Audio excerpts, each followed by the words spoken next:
मुल्क में election commission की राह में रोड़े उटकाते हुए नरेंद्र मोदी की तरफ से वोट चोरी के खिलाफ एहतजाज में जिले कांग्रेस सदर मनाला मोहन रेड्डी और सिटी कांग्रेस सदर नोडा चेयरमैन केशव वेणु की क़ियादत में वज़ीर आज़म नरेंद्र मोदी का पुतला जलाया गया। मोदी का पुतला जलाने के प्रोग्राम के दौरान पुलिस और कांग्रेस कायदीन के दरमियान हल्की सी कशीदगी भी देखी गई। कांग्रेस कायदीन ने फौरन सड़क पर बैठकर एहतजाज किया। कांग्रेस कायदीन ने कामयाबी से नरेंद्र मोदी का पुतला जलाया। इस मौके पर खिताब करते हुए मनाला मोहन रेड्डी ने कहा कि नरेंद्र मोदी ने इलेक्शन कमीशन को अपने नीचे लेकर धांधली से वोट तैयार करके मुल्क में इख्तिदार हासिल किया और जब राहुल गांधी ने वोटों में फ्रॉड होने का इंकशाफ किया तो इलेक्शन कमीशन ने उनकी सरकारी वेबसाइट पर पाबंदी लगा दी।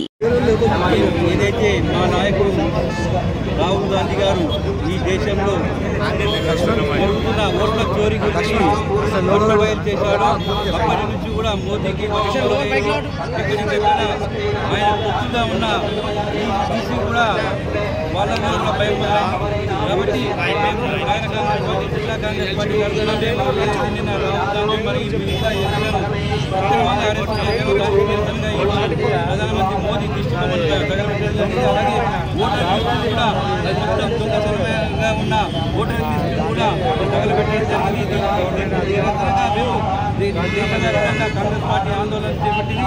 దాంట్లో భాగంగా నగరంలో అలాగే ఈ ఓట్ల చోరీలో భాగమైన మోదీ గారు ఖచ్చితంగా రాజీనామా చేసి తను భయంగా తప్పుకుంటేనే బాగుంటుందని చెప్పి ప్రజలు